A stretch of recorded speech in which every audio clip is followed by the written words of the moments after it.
humans and future AI overlords? I'm using Microsoft Edge and I'm at bing.com.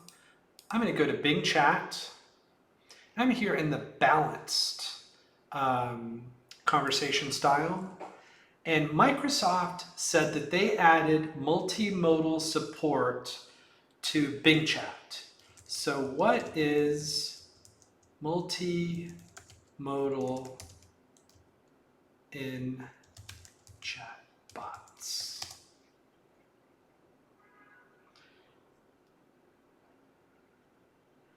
So Bing is now searching what is multimodal in chatbots. Multimodal chatbots are chatbots that can process different kinds of input, including images and sounds, making them more versatile and powerful than traditional chatbots.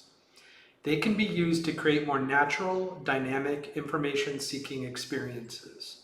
Yeah, definitely. If you're adding images and audio, that's awesome. So, Microsoft announced that Bing Chat could support images. Now, I recently did that with Google Bard. Let's see what the experience is like with Bing Chat. So I'm going to ask, what is this plant? And I'm going to drag this image over. It's analyzing the image.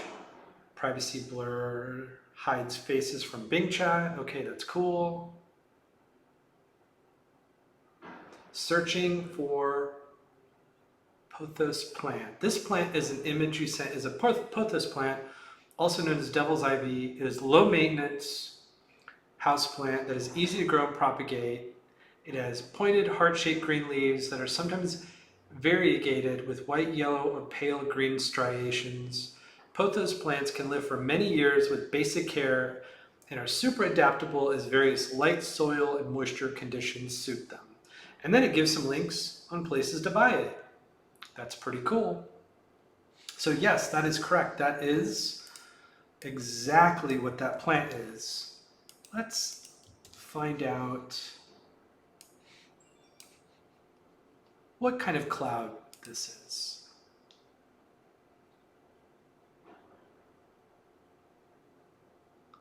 It's analyzing the image. It's got the whole privacy blur, hides faces from Bing Chat. Now it's searching what kind of cloud is white and fluffy with a darker base. So it says the cloud in the image you sent is a cumulus cloud. Cumulus clouds are the classic clouds that look like white fluffy cotton balls in the sky that appear dense and detached. The part of the cumulus cloud lit by sunlight is bright white, while their bases are a uniform dark color. Well,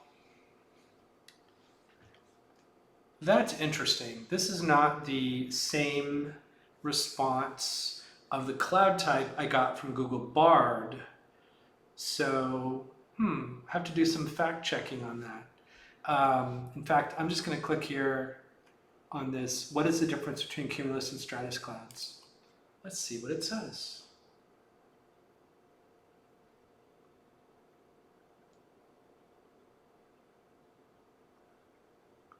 Now it's doing a search for difference between cumulus and stratus clouds. The difference between cumulus and stratus clouds is cumulus clouds are low clouds that appear puffy and look like cotton balls, popcorn, and cauliflower.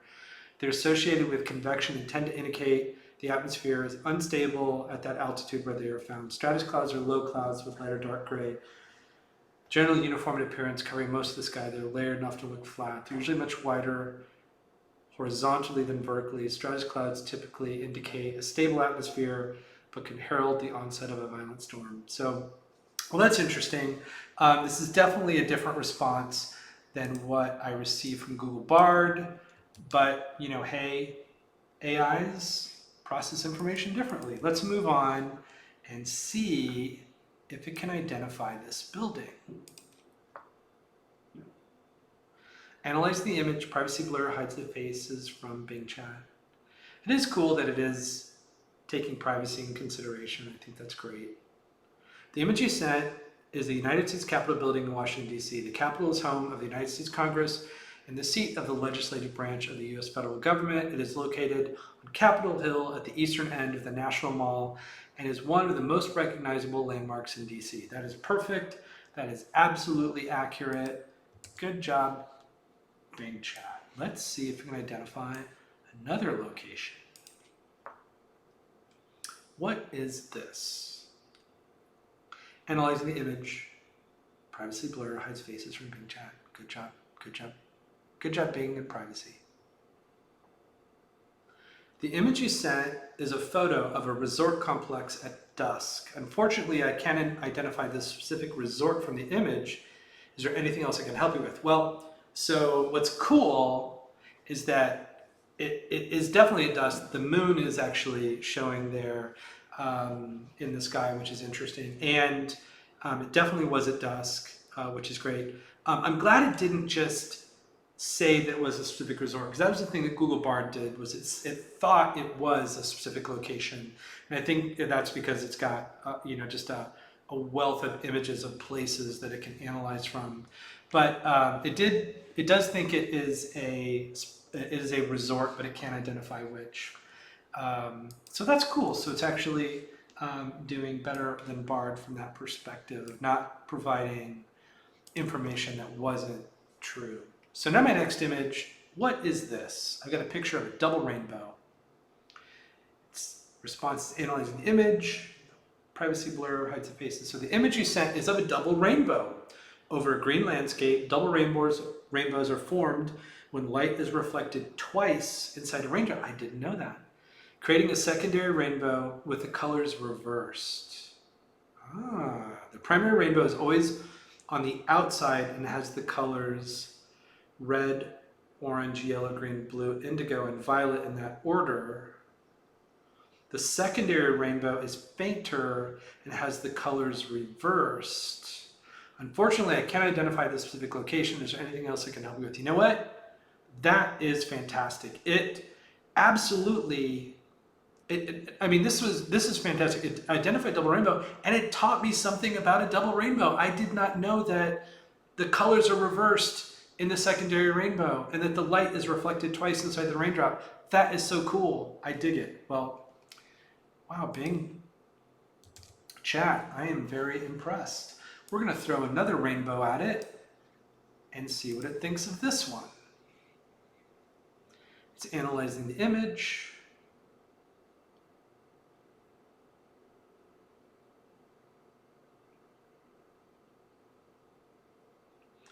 The image you sent is a simple image of a rainbow. Rainbows are formed when light is refracted and reflected inside raindrops, creating a spectrum of colors. The colors of the rainbow are red, orange, yellow, green, blue, indigo, and violet in that order. Unfortunately, I can't identify the specific location from the image. Or anything else I can help you with? Well, so it's identified it as a simple image of a rainbow. And what was cool in Google Bard was it identified it as a digital image, which is what this is. So this is not a natural image. This is a digital image of a rainbow that was created not from taking a picture. So that's interesting. At least it identified it, but it's digital. It's not from the real world. Let's give it a last picture. This one, a little complex. See if I can identify it. It's analyzing the image. The image you sent is a photo of a topiary sculpture of a princess in a green dress with a blurred face. So I'm guessing the privacy blur blurred the face of the sculpture. Interesting. The sculpture is made of green shrubs and is in the image of a princess with a long flowing dress. The princess is standing on a bed of colorful flowers. To the right of the princess, there is a topiary sculpture of a frog with a crown on its head. The background consists of a lake and a castle in the distance. Unfortunately, I can't identify the specific location of the image. Is there anything else I can do to help you? So what's interesting is its privacy blurred the face, which it indicated, because the image doesn't have a blurred face. It did identify it as a topiary sculpture. So it's interesting, it's identifying it as a topiary sculpture, but also blurring the face to hold to keep the privacy of the topiary sculpture. Like that's a very interesting decision, Microsoft.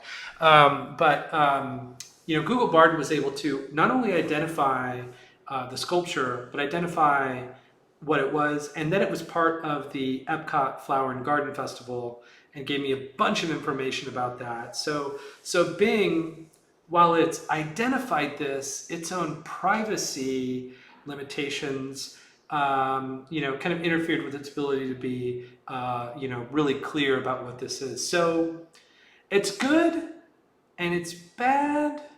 I feel like if it can identify it as a topiary, it should know not to blur the face, because it's supposed to privacy blurs. Privacy blur hides faces, so it isn't saying human faces. So I'm wondering if it blurs all kinds of faces. Now, this is an interesting choice. So anyway, well, we learned that Microsoft Bing Chat is supporting images as part of its multimodal capability in chatbots. Just like Google Bard added this, Bing Chat added this. I know that ChatGPT today doesn't do this in the GPT 3.5. So it'd be interesting to see, because I know that GPT-4 has this capability, but it's interesting to see how multimodal is coming to these chatbots, and like the description described, will make the user experience more natural and give us more options on how we use these chatbots.